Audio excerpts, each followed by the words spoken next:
بالله من الشيطان الرجيم. بسم الله الرحمن الرحيم. والعصر إن الإنسان لفي خسر إلا الذين آمنوا وعملوا الصالحات وتواصوا بالحق وتواصوا بالصبر. صدق الله العظيم. صدق الله العلي العظيم. الحمد لله رب العالمين، وصلى الله وسلم وبارك على رسول الله الأمين وعلى آله وأصحابه أجمعين.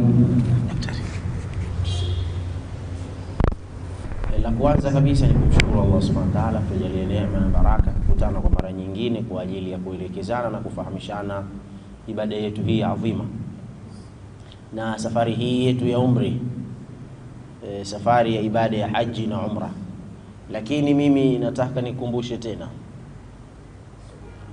nikumbushe kuwa ni ipi sababu au nia au dhumuni inatufanya sisi tuelekee katika mji mtukufu wa Makka, au kwa nini tumeifanya safari yetu hii, au kwa nini tumetoa gharama zetu kwa lengo la madhumuni la safari hii. Siku zote nakumbusha na nitazidi kuikumbusha ili tufahamu kuwa safari yetu hii, safari ya umri, tumeyakusudia matatu katika mambo ya kujikurubisha kwa Allah Subhanahu wa Ta'ala. Safari hii fiha thalathatu qurab nataqarrabu biha ila Allah.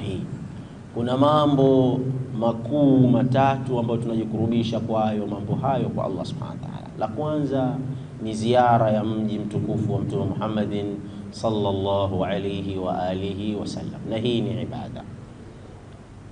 La pili ni ibada ya umra, lakini lengo letu kuu na la mwisho lao ni ibada ya haji. Hivyo ni vyema kufahamu madhumuni haya makuu matatu, na kuwa haya ndo sisi yaliyotupeleka katika mji huo mtukufu wa Makka pamoja na Madina. Mengine baada ya haya matatu yatakuwa ni vikorombwezo tu, ni mapambo tu, lakini haya matatu ndiyo muhimu tuliyokusudia. Ziara ya kutembelea mji mtukufu wa Madina, hii ni ibada adhima, na ziara ya kutembelea mji mtukufu wa Makka kwa ajili ya ibada ya umra pamoja na haji, haya ni mawili ambayo kwamba katika package yetu tumeyakusudia. Watukufu katika Uislamu, Qur'ani imehimiza sana ibada mbili hizi, wa atimul hajja wal umrata lillahi, hakikisheni munakamilisha ibada ya hija pamoja na ibada ya umra kwa ajili ya Allah Subhanahu wa Ta'ala. Umra wal hajj, ibada hizi zimeelekezwa kuwa zitekelezwe kwa ajili ya Allah Subhanahu wa Ta'ala. Kwa hiyo jambo letu la mwanzo na nafasi ni nia zetu ambazo kwamba tunazianza hapa leo hii rasmi. Wapendwa mahujaji, leo tutajadili na kuzungumza ibada ya umra kwa ufupi, kwa sababu pati ya kwanza tulisema ibada ya umra, na pati ya pili katika Jumapili iliyopita ilielezwa ibada ya umra. Leo ni marejeo ya hii ibada ya umra, kwa hiyo ni darasa muhimu sana.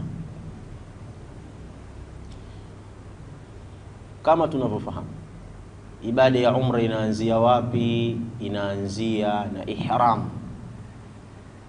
Na ihramu tumesema maana yake nini? Ihramu ina maana mbili.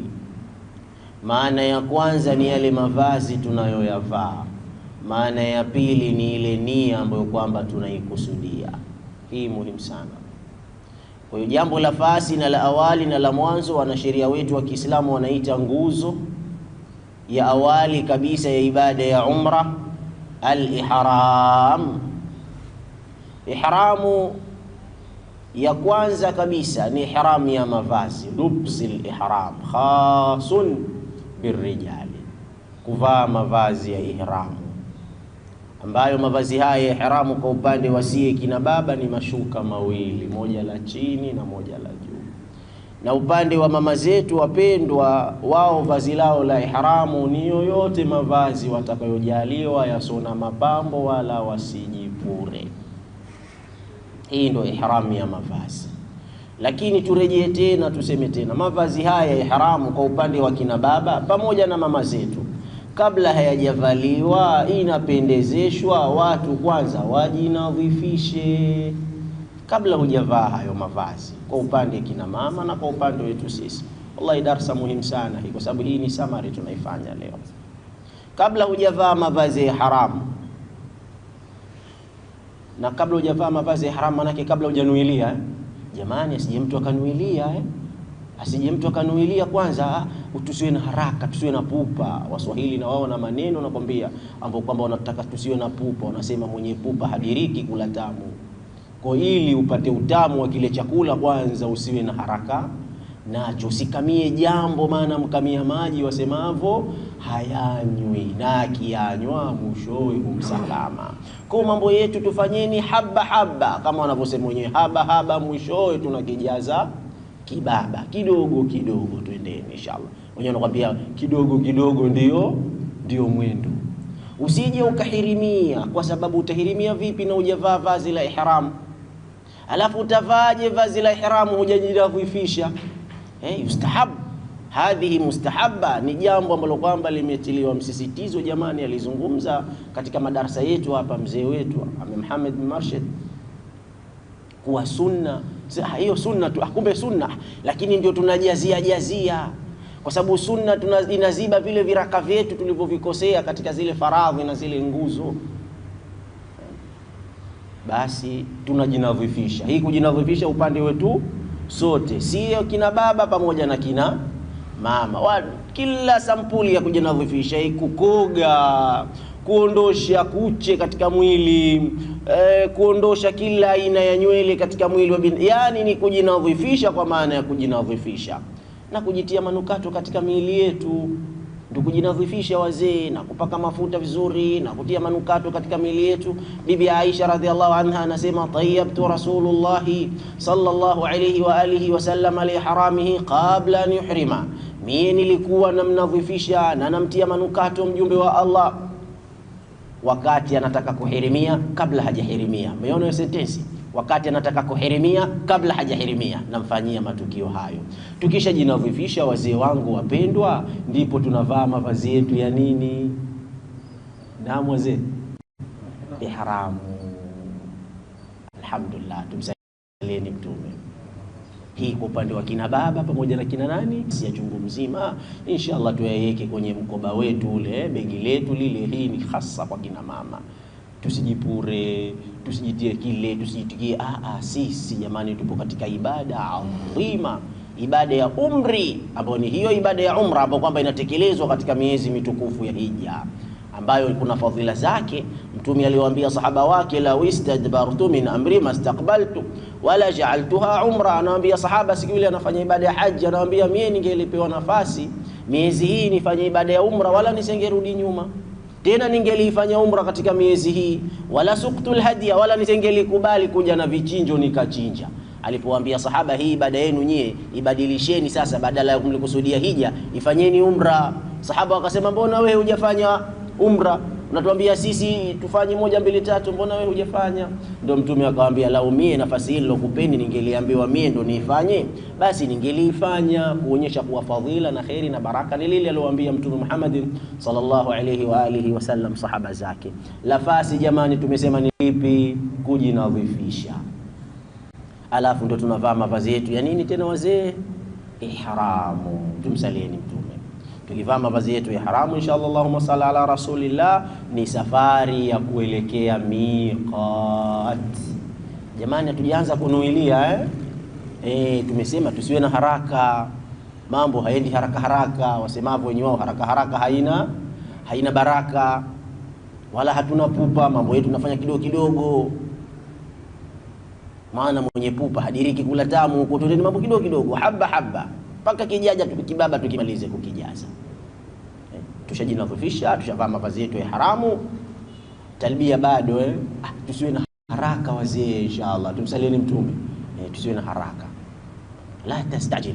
Mtume sallallahu alaihi wa alihi wasallam aliambiwa na Qur'an al-Karim, la tuharrik bihi lisanaka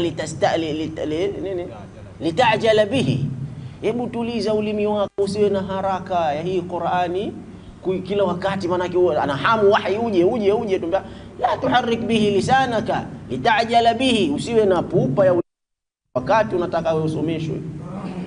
Inna jam'ahu wa qur'anahu, si ndo tunaikushanya hii Qur'ani na kidogo kidogo tutakuletea. Fa idha qara'nahu fattabi' qur'anahu, ukiletewa kidogo kidogo ukisomeshwa wewe fuata kile ulichosomeshwa. Kwa mambo yetu inshallah twendeni haba haba. Inshallah tumeshavaa mavazi yetu ya haram, tumeshajinadhifisha biidhnillah safari.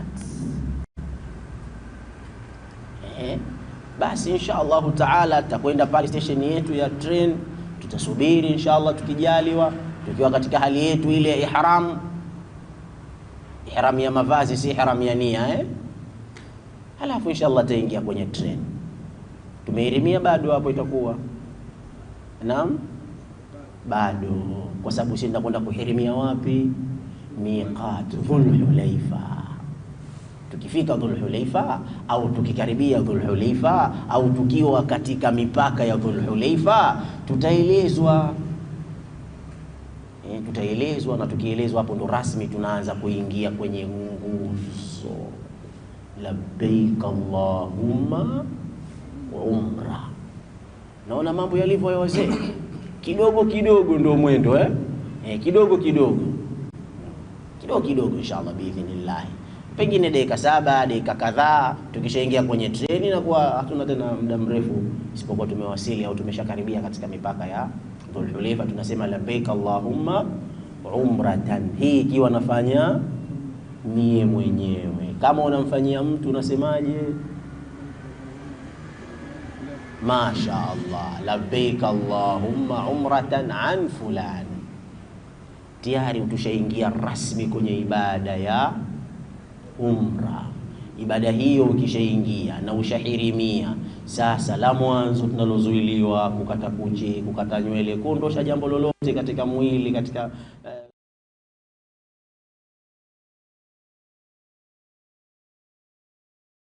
kujifinyika uso kwa upande wa kina mama, aljimau au muqaddimatuhu, kukutana na kina mama na matangulizi yake, kichinjo, kuua, yale makatazo yote tuliokatazwa ambayo yanaitwa mahdhuratul ihram, kuvaa mavazi ya ndani, kuvaa mavazi yaliyoshonwa kwa upande wa kina baba, yote haramu. Na baada ya kuhirimia linalokuja la pili ni lipi? Labbaik Allahumma labbaik, labbaik la. Hii baada ya kuhirimia tu. Uradi unakuja baada ya hapo, labbaik Allahumma labbaik, labbaik la sharika laka labbaik, innal hamda wan ni'mata laka wal mulk la sharika lak. Na tumeambiwa muda wetu sisi wa kutoka pale Madina mpaka Maka pengine masaa 2 na tumeambiwa katika masiku yaliyopita na mzee wetu hapa kuwa watu walikuwa wanachukua wiki 2 na kufika Maka katika zama za Mtume sallallahu alaihi wa sallam. Jiulize labbaik ngapi walikuwa wakizipata, na kipindi kile watu wakienda kwa safari ya masaa 10 na kitu 9 na wakileta labbaik Allahumma ngapi. Leo safari inazidi kuwa fupi, tutapata ngapi si jamani? Si ndipo tutakapolala hapo? Si ndipo tutakaposhangaa hapo? Si ndipo tutakapo? Lakini ndo naambiwa shi'arul hajj wal umra talbiya. Kauli mbiu ya hija na umra ni talbiya. Mtume sallallahu alaihi wasallam ndo anakusema. Anasema nazala ilayya Jibrilun wa qala li, Jibrili amenijia na akaniambia, muru ashabaka, wape agizo masahaba zako, biraf'i aswatihim bitalbiyati, wainue sauti zao kwa kuleta talbiya. Wa hadha khasun birrijali duna nisa, na kuinua sauti ni jambo lililopendekezwa na ni jambo lililohimizwa kwa upande wa kina baba, kinyume na kina mama. Kina mama wasitaki kushindana sauti na kina baba. Hatufanyi mashindani wao sauti zao zinatakiwa ziwe chini, na kina baba ndio wao labbaik Allahumma labbaik labbaik la sharika laka labbaik innal hamda wan ni'mata laka wal mulk min al madina ila nawsal makkah. Inshallah tukijali Allah tuwafikishe inshallah ya rabbi, ndimi zetu ziwe zinatamka neno hili kuanzia tuko Madina pale baada ya kuhirimia mpaka tutakapowasili katika mji mtukufu wa Makka. Tukiwasili tu mji wa Makka, inshallah talbia zetu sasa zinasimama kwa muda kwa ajili ya maandalizi sasa ya kuingia katika jiji tukufu baladu Ibrahim alayhi salawatullah. Ni jambo jema, ni jambo zuri, bali ndilo alilolifanya Mtume Muhammad sallallahu alaihi wasallam. Lamma dakhala Makkah tasala, alikoga alipoingia katika mji mtukufu wa Makkah. Na bila shaka sisi tukishafika taingia kwenye mabasi yetu, tutakwenda kwenye mahoteli yetu. Vile vile wazee kama alivyozungumza, hatuna haraka, sema mambo yetu taratibu. Taratibu mambo yote. Tunafanya mambo si kwa raha zetu, kama Mtume sallallahu alaihi wasallam walipokuwa wakiwahimiza sahaba zake, as-sakina as-sakina fa innal birra laysa bil idah. Anawaambia sahaba, taratibuni, pole pole jamani, ucha Mungu si mashindani, si mabio. Ndivyo tulivyoambiwa sivyo wazee? Laisa shadidu bisurati, mwenye mabavu na maguvu si yule ambaye kwamba anawaangusha wenziwe kwa kuwapiga. Inama shadidu alladhi yamliku nafsahu inda alghadabi, lakini mwenye mabavu na maguvu ni yule afichaye nini wazee? Makucha yake. Huyo ndo mwenye nguvu ati. Mwenye nguvu sio mwenye maneno teleti na kasukuma watu yule hana maguvu ati. Mwenye maguvu huyo ambaye kwamba anaweza kuhimili zile hasira zake. Allah tusubiri inshallah ya rabbal alamin. Kwa hiyo sisi tutaangalia na tutasikiliza maelekezo tutakayopewa na viongozi wetu. Haya jamani, ingieni kwenye basi hili, fulani ingia kwenye basi lile, fulani ingia humu. Sie tunafuata maelekezo. Inshallah tafika kwenye mahoteli yetu, tutapewa taratibu inshallah tukifika katika hayo mahoteli yetu inshallah. Tumsalieni Mtume jamani. Allahumma salli ala rasulillah. Inshallah kukoga ni jambo zuri, lakini kama tunavyojua tuwe makini, hatukogi tena josho lile tena tukachukua manukato tusisahau haram au sivyo? Mahdhuratul ihram, miongoni mwa mahdhuri ya ihram ni nini wazee? Manukato. Wale watu wa mahoteli wale jamani, usimuone unaweza kuingia chooni kwa kutoshekiwa sabuni, ushekiwa na ile nini ile liquid soap zile za zina harufu. Tulia wewe, ushakuwa alim. Wewe ushakuwa nani mzee? Alim. Ushakuwa mwanachuoni. Hii ya kufuta mikono hii ina harufu hii ina manukato hii. Kwa hiyo wazee jamani, tukumbushane. Tukumbushane, hakuna mbora wa kukumbusha wala hakuna mbora wa kukumbushwa. Sote sisi kazi yetu watawasau, katusomea hapa Sheikh Khamis. Watawasau maana yake watawasau katika lugha ya Kiarabu. Sote sio mashekhe waseme wa mashekhe sote watawasau baina yenu, yani usianeni, ambizaneni bil haqqi wa bis sabri. Kila mmoja mwambie mmoja jamani. Na ndio maana Uislamu umetuhimiza sana kuwa karibu na watu ambao kwamba wanatukumbusha. Wasbir nafsaka ma'a alladhina yad'una rabbahum bil ghadati wal 'ashi yuriduna wajhahu. Jilazimishe nafsi yako kuwa ipo karibu na wale watu ambao kwamba wanamuabudu na wanamuomba Mola wao kutwa kucha. Ukiingia basi fi udhur, hii raiha, hii ina harufu kama sabuni haina harufu, alhamdulillah rabbil alamin. Kama yale manini yale zile liquid ya inshallah alhamdulillah. Lakini mara nyingi sabuni sio harufu. Sabuni gani maalim? Ngumu kidogo mimi siwezi kukaa hapa sina kupaka mafuta. Inshallah onana na daktari, atakupa nasaha na maelekezo. Daktari vile vile na ushekhi anao, usimuone hivi. Kwa hiyo ukionana naye inshallah, maadamu mimi siwezi bwana, maana miguu yangu, maana mapaja yangu hivi na hivi, lazima nipate ile Vaseline, lazima nipake mafuta ya nazi, onana na daktari inshallah. Jamani, tusikae kimya, tusifanye jambo siri siri. Lazima tupate ushauri, lazima tuulize. Jamani, kuuliza ndio kusoma hivyo. Kuuliza ni moja kati ya njia ya kunini wazee? Kusoma. Kwa twendeni inshallah kwa wale ambao kwamba watakuwa na dharura kama hizo, na hawawezi isipokuwa lazima mafuta, hawawezi lazima wafanye hivi, basi inshallah taala hapa haribiki jambo. Twendeni kwa madaktari wetu, tuwaeleze shida zetu, na inshallah taala utatoka ushauri wa kidaktari uliokushanya na ushekhe ndani yake biidhnillah. Jamani, tushafika alhamdulillah, sihaba Allah tufikishe inshallah kikweli kweli. Haya, tuna safari ya kwenda kwenye Al-Kaaba kwa ajili ya kuendeleza ibada ya nini? Umra. Haya inshallah twendeni, ndio tunatoka kwenye mahoteli yetu.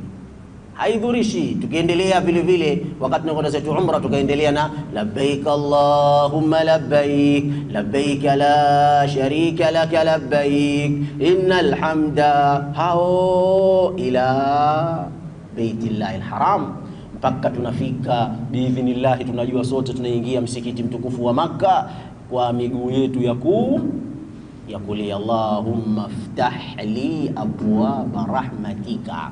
Dua hiyo inshallah, ya Rabbi tukunjulie milango ya nini? Ya khairi, ya baraka. Jamani, Mwenyezi Mungu atujalie tuione Al-Kaaba inshallah. Haya, ukiona Al-Kaaba tena talbia ya nini tena? Al-Kaaba ile pale, hapo ndo pahala ambapo Mtume sallallahu alaihi wa sallam aliambia sahaba zake, huna tuskabul abarat, hapa ndo pahala pa kulia, hapa ndo pahala pa kusikitika, hapa ndo pahala pa kumwaga machozi. Huna ya Umaru, anamwambia Umar bin Khattab, huna ya Umaru tuskabul abarat, hapa ewe Umar ndo pahala pa kumwaga machozi, sio pa kutoa kamera tena ukaanza kushughulika. Hapa ndo pahala pa kumwaga machozi, hapa ndo mahala pa kulia. Allahumma zid hadha albayta ta'dhima wa tashrifan wa takrima. Inshallah khairi, katika vitabu vyetu dua hiyo ipo, lakini Mwenyezi Mungu si Mwarabu, kwa Kiswahili hakijui, au sivyo? Mwenyezi Mungu zote. Umeona Al-Kaaba hiyo hapo, lete dua. Ile dua kumbe kile kitabu umekisahau kwenye mkoba. Allahu akbar ya akhi. Allah subhanahu wa ta'ala sami'un mujibu dawat, anasikia na anaitikia dua. Mtu akitukana kwa kizungu Kiswahili apate dhambi, au akisengenya? Wazee, swali hilo, leteni fatwa. Mtu akisengenya Kiswahili hapati dhambi mpaka sengenye Kiarabu? Naam, subhanallah. Wa min ayatihi, kwenye Qur'an, katika dalili na ishara za utukufu wa Allah, ikhtilafu alsinatikum wa alwanikum, ni tofauti zetu za lugha na rangi zetu. Subhanallah al-ali al-azim. Kwa tuleteni dua hapo, ya Rabbi, ya Rabbi, ya Rabbi umenifikisha pahala hapa, ya Rabbi, ya Rabbi nijalie unifikishe katika janna yako, ya Rabbi, ya Rabbi umenileta pahala hapa, ya Rabbal alamin, ya Rabbi nizidishie khairi na baraka, ya Rabbi, ya Rabbi umenileta pahala hapa, ya Rabbi mjalie mume wangu, ya Rabbi kwa upande wa kina mama, ya Rabbi umenileta pahala hapa, mjalie mke wangu, ya Rabbi mjalie mwanangu, ya Rabbi mjalie, ya Rabbi, ya Rabbi, ya Rabbi. Wapi tunafanya tawafu tu, haba kidogo kidogo, lete dua pahala hapo, huku unawasikiliza viongozi wanakwambia nini. Pahala hapo ni pahala pa dua. Si hatuna haraka hati, tumetoka masafa ya mbali kabisa, kama Qur'an inavyotuambia min fajjin amiq, sehemu za mbali kabisa. Tuna haraka ya nini? Tunafanya mambo yetu kwa raha zetu. Tumeiona Al-Kaaba, takasali rakaa mbili, haba kwanza. La mwanzo anasema Sayyidina Jabir bin Abdullah, lamma qadima wa dakhala Rasulullah sallallahu alaihi wasallam Makkah, istalama al-hajar al-aswad. Tukishapata nafasi hiyo inshallah, sunna kubwa ni kugusa jiwe jeusi. Sunna kubwa jamani, tujaanze ibada ya umra, hatujaanza hapo, tumeanza kule kwenye ihramu. Hayo ni hayo masunna, na mbo hizo sunna hizo za kuzidisha khairi, hizo zinazotuzidishia thawabu katika yale marongi yetu na makosa yetu tutakayofanya, basi zile sunna zinajalizia. Anasema Sayyidina Jabir, mjumbe wa Allah alipoingia katika mji mtukufu wa Maka na katika msikiti mtukufu wa Maka, la mwanzo baada ya kuitizama Al-Kaaba alikwenda kugusa jiwe jeusi, al-hajarul aswad. Istalama al-hajar al-aswad, jiwe jeusi. Na hapa nataka tuseme kitu, na si vibaya watu wakarejea katika zile video zetu na darasa zetu za asili ya Al-Kaaba, sababu watu hawajui jiwe jeusi ni lipi. Wanadhani kile kitambaa chote jiwe jeusi. Jiwe jeusi ni sehemu maalum, kuna kama kidimbu hivi pale ndo panaitwa al-hajarul aswad, pale ndo pana jiwe jeusi, pale ndipo sunna kwenda kupagusa. Lakini sote tunajua zahma la siku ile, na Mtume sallallahu alaihi wasallam alimwambia sahaba wake Umar ibn al-Khattab, la tuzahimi an-nasi ala al-hajar, ukiona watu wapo katika al-Kaaba huna haja ya kwenda kupembua watu Umar, fa innaka qawiyyun tudhi dhu'afa, wewe hujioni ulivyo, unakwenda kukera watu pale, wewe mwili wako si haba, alhamdulillah. Kuna watu wengine hali zao ndo hivyo. Mtume alimzuia Saidna Umar kwa kumwambia hivyo, la tuzahimi an-nas fil hajar, usije ukafanya zahma, usije ukaingia kwenye katikati ya grupu la watu kwenye al-Kaaba. Maneno haya anaambiwa nani jamani? Umar bin al-Khattab anaambiwa na nani? Na Mtume Muhammad sallallahu alaihi wa alihi wasallam. Haya, mbona sisi tunajitia kwenye zahma na maghasia? Lazima niliguse yake mwezio kukatazwa, tena alokuwa bora kuliko mie na wewe. La tuzahim, la tuzahim, usiingie kwenye zahma. Hajaambiwa mwanamke hivyo, kaambiwa Umaru baba la miraba minne, Umar la tuzahim, usifanye zahma, usiingie kwenye zahma. Haya, mwanamke ataambiwa vipi? Anafanya kikiri kishindo, umeigusa al-Kaaba. Umeigusa al-Kaaba lakini na maasi ndani yake, kwa sababu zahamti, ushafanya zahma, ushaingia kwenye tafrani la kila wanaume, ushapiga vikumbo, ushafanya ya kufanya. Sasa ndo vipi mambo hayo? Kwani Mtume Muhammad, tumsaleni Mtume, alipomwambia hivyo sahaba wake akamwambia, walakinnaka idha wajadta khalwatan, lakini ukiuona upenyo mwepesi wa kupenya, fadhhab wastalim, nenda ukaliguse, lakini zahma usiende. Na ndio maana Mtume akatoa nafasi ya pili, kama hujapata nafasi ya kuligusa basi ashiria huko ulipo. Jamani, hili hatulitaki. Kwani kalisema nani hili? Tumsalini Mtume. Allahumma salli ala rasulillah sallallahu alaihi wa alihi wasallam. Na anasema la yu'minu ahadukum hatta yakuna hawahu tabi'an lima jitu bihi, imani ya mmoja wetu haiwezi kukamilika mpaka nafsi yake iwe ina matamanio ya kufuata maelekezo yake, na maelekezo yake ndo hayo huko ulipo, na ashiria kwa kusema bismillahi Allahu akbar. Tumsalieni Mtume. Nguzo ya pili, maadamu tushaingia katika sahani ya al-Kaaba, ni tawaf. Baada ya hayo mambo yetu yote tuliyofanya, sasa tupate rakaa mbili hapo. Inshallah sisi tujitahidi, kwa kuwa tumetoka mbali, tujitahidi kadri ya uwezo wetu kufanya kama alivyofanya Mtume Muhammad sallallahu alaihi wa alihi wasallam. Haidhurishi ukasali rakaa mbili, rakaa nne, rakaa sita mpaka milioni, haidhurishi.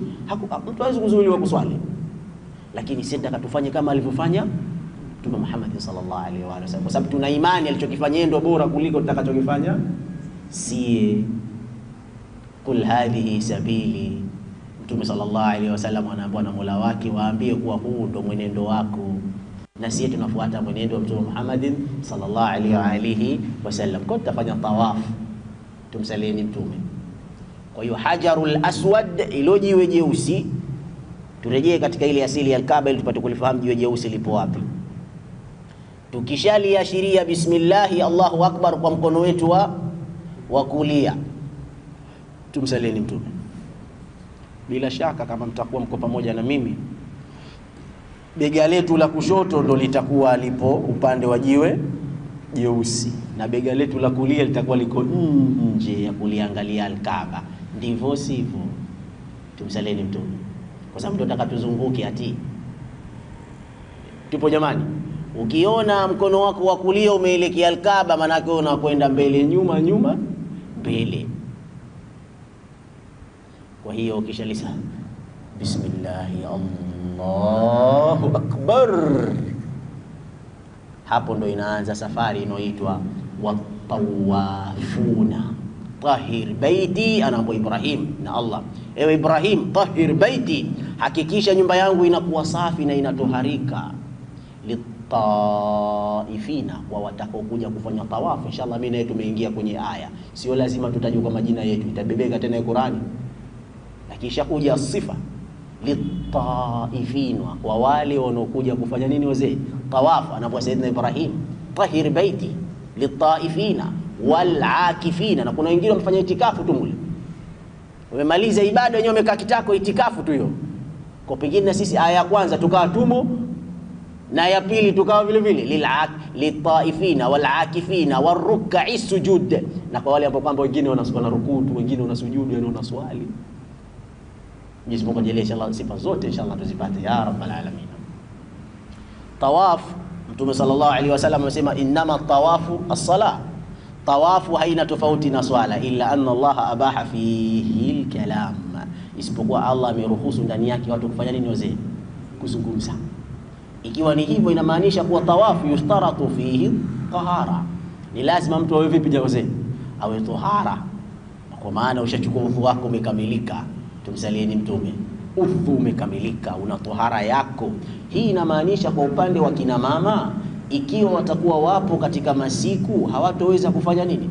Tawaf, lakini watahesabika wamo ndani ibada ya umra, kwa sababu si washahirimia kule. Kwa watakuwa wamekaa wenye wao vyumbani mwao, wanasubiri pengine mpaka masiku yao. Sasa mimi huko uliko ushahirimia wapi? Toka tuko kwenye miqat. Miqat anahirimia mtu wa aina yoyote. Na ndivyo Mtume sallallahu alaihi wasallam alipomwambia yule mke wa Abu Bakr Asma bint Umais, sema ya Rasulullah inni walad, ya Rasulullah mimi nimeshajifungua. Jamani fikirieni, kuna mama kaenda kutekeleza ibada ya hija, anaondoka kwenye safari ya mjumbe wa Allah, ana tumbo la miezi mingapi? Miezi 9. Hakuwahi hata kufika Makka, kaenda kujifungua pale tunapoenda kuhirimia Dhul Hulaifa, kaenda kujifungua. Muona kina mama waliokuwa na hima hao. Pengine akiumwa na ukuche tu, mimi siendi Makka maana ukuche unaniuma. Huyu mwenziwe ana nini huyu? Mimba miezi 9. Na safari sema la sikubali, naenda. Kenda kujifungua wapi wazee? Jamani, mgonjwa aonane na nani? Na daktari apate ushauri. Asijitolee fatwa, mimi ukuche unaniuma maana nina mdudu kanitafuna, siwezi kwenda Makka. Onana na daktari upate ushauri wa kidaktari ulioshikamana na nasaha za Sheikh. Binti Umais alipojifunga akaenda kuuliza kwa Mtume sallallahu alaihi wasallam kwa kudhania kuwa hana tena nini? Safari. Atamwambia bibi mkubwa, rudi. Mtume sallallahu alaihi wasallam akamwambia ihrimi. Akamwambia ihrimia wastanfiri. Kisha pahala ambapo kwamba panatoka kinachotoka pazibe na paweke vizuri kabisa kwa kutumia unachokijua wewe. Waf'ali kulla ma yaf'alu alhajj, nafanya kila litakalofanywa anayefanya hija na umra. Ghaira annaki la tatufi, lakini tawafu usije ukafanya, kwa sababu tawafu ni sala, na sala inashartisha tahara, na tahara ziko mbili, kuna kubwa na ndogo. Ndogo yao ni kuwa na udhu, na uwezi ukawa na udhu maadamu upo katika hadathi iliyokuwa kubwa ya damu ya ujusi au ya siku. Kwa hii ni kwa upande wa kina mama zetu wapendwa. Kwa hiyo asije akasikitika, asije akalalamika, asije akalia. Inshallah aonane na kina mama wa kidaktari na viongozi, inshallah atampa nasaha nzuri. Lakini tawaf lazima mtu awe tahara. Lazima mtu awe vipi wazee? Awe tahara. Na inshallah tumsalini Mtume kwanza. Pale si pahala pepesi. Tunakwenda raundi ya kwanza, raundi ya pili, raundi ya tatu, raundi ya 4. Raundi ngapi zile wazee? Raundi 7. Sunna raundi 3 za mwanzo kufanya ile amimarsha tunaita nini? Rubega.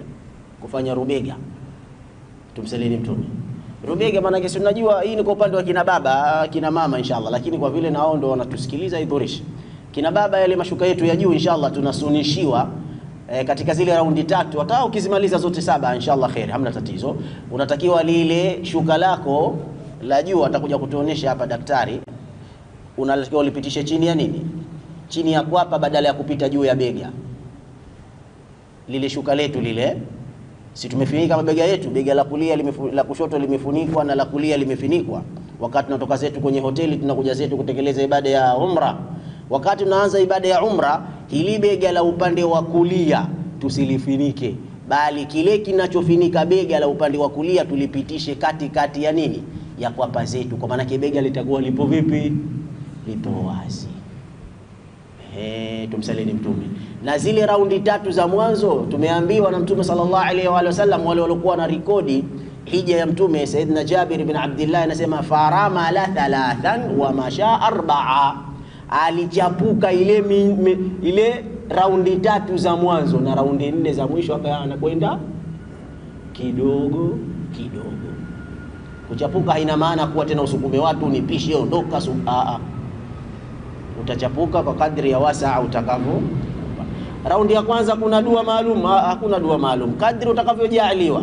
Raundi ya pili kuna dua maalum, utakavyojaliwa, na ya tatu zote hakuna dua mahsus. Hapo ni pahala pa kuleta dhikri, ukitaka kusoma Qur'ani, kuleta dua mbalimbali, na kama tulivyosema Allah anasikia lugha zote. Dua maalum kweli imepatikana sehemu maalum ambayo kwamba mtume sallallahu alaihi wa alihi wasallam alikuwa pahala hapo, akifika anasema rabbana atina fid dunya. Wewe utaiona ndogo, lakini mwenyewe alikuwa anaikariri raundi zote ngapi?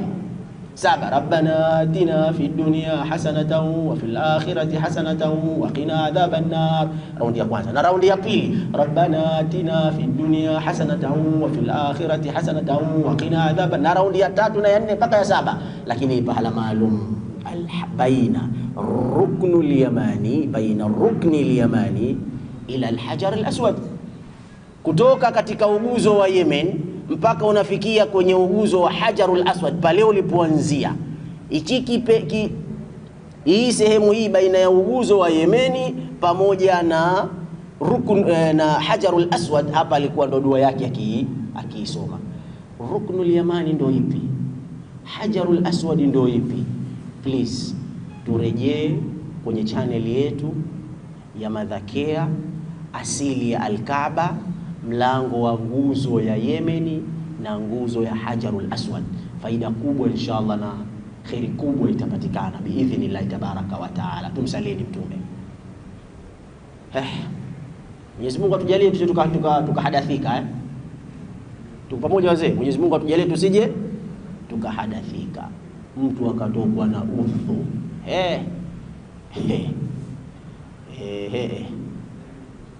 Hilo jambo si dogo kubwa.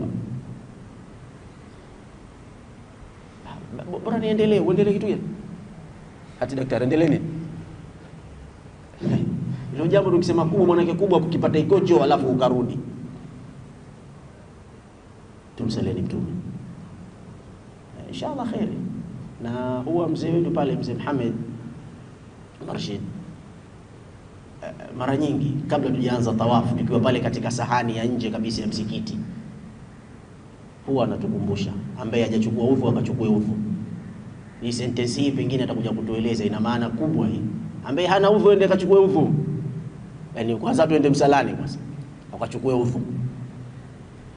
Tumsaleni mtume wase. Kusikiliza viongozi kuna faida kubwa, na hasara yake tunakuja kuiona pale tunapokuwa tumenini wazee, tumeharibikiwa. Allah tuhifadhi ya rabbal alamin, ya rabbi ya rabbi ya rabbi. Mbona bwana tusubiri watu mpaka waende si khairi kubwa inshallah itapatikana. Subira kuvuta khairi inshallah. Almuhim inshallah kama likitokezea hilo la kutokezea, Mwenyezi Mungu atuhifadhi, si jambo jepesi, tabidi aende msalani. Na kama tunavyojua sio ndo tupo hapa, tupo hapa kwa Mchina, lakini ndo msalani tujue kabisa kuwa msalani kufika kwake kwa uchache basi tuseme unaenda unarudi, maana yake tukadirie kafika wapi ya Muhammad kwa hapa tulipo.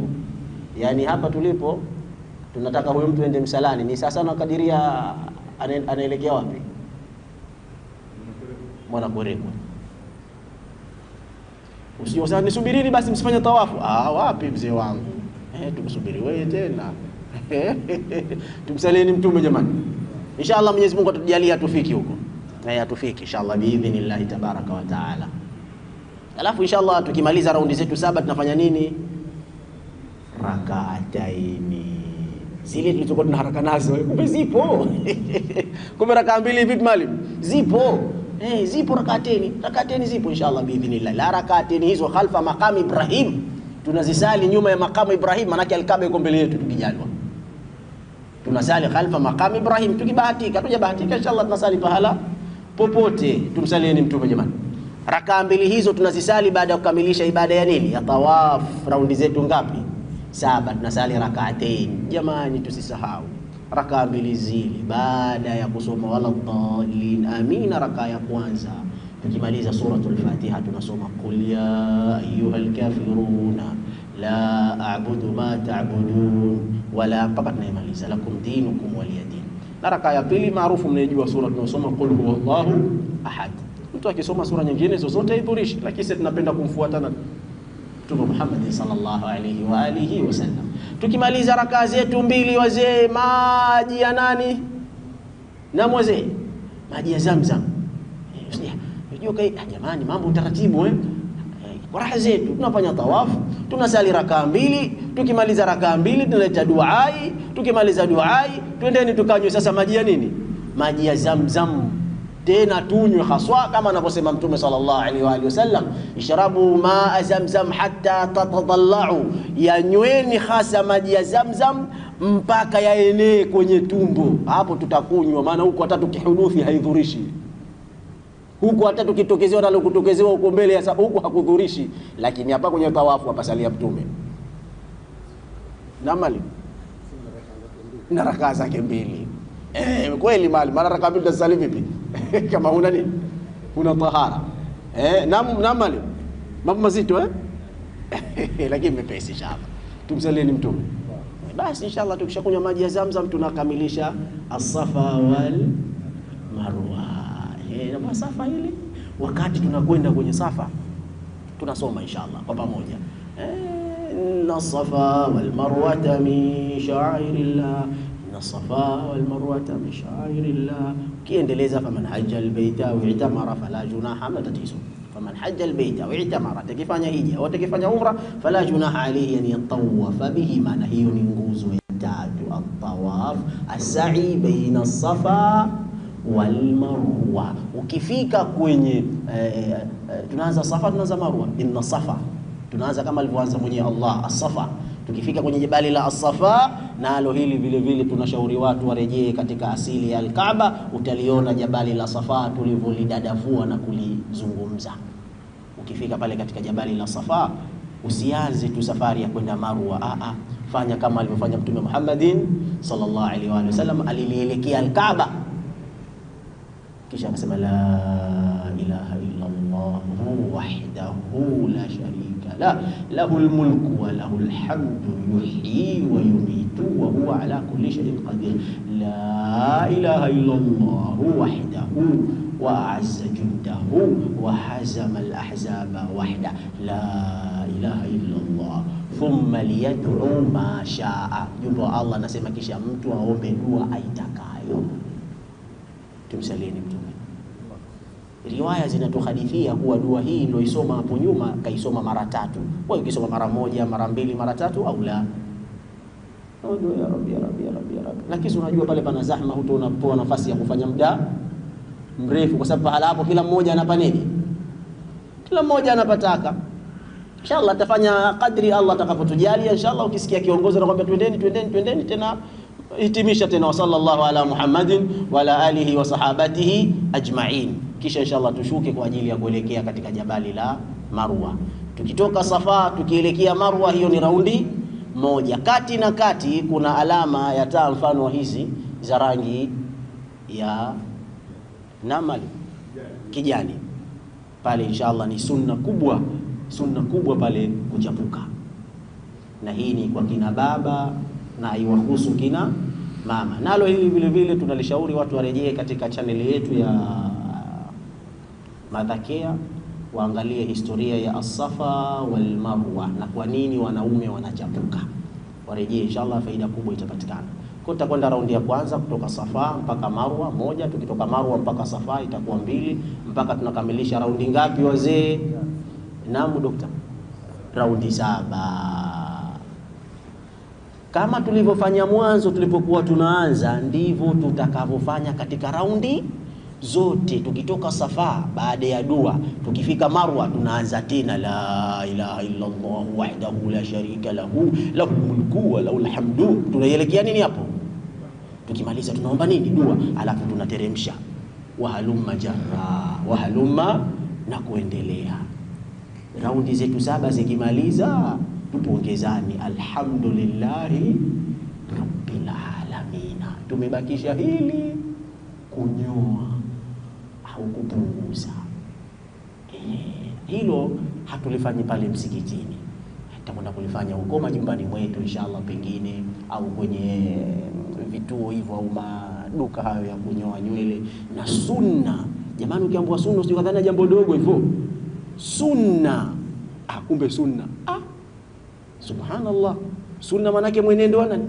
Wa Mtume sallallahu alaihi wa alihi wasallam. Ma atakumur rasulu fakhudhuhu, alilokuleteni mjumbe wa Allah fanyeni nini? Lichukueni. Wa ma nahakum anhu fantahu, alokutazeni lacheni.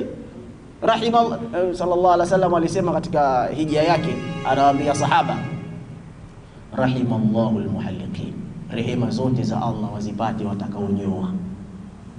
Akasimama mmoja wa sahaba, walmuhalliqin walmuqassirin, rahimallahu almuhalliqin, Allah ape rehema zake zote wale ambao kwamba watanyoa, watapiga upara. Sahaba mmoja akasema walmuqassirin, na watakaopunguza. Mtume akasema tena rahimallahu almuhalliqin, Mwenyezi Mungu ape rehema zake zote watakaonyoa, tukupiga para. Sahaba akasema walmuqassirin, na watakaopunguza.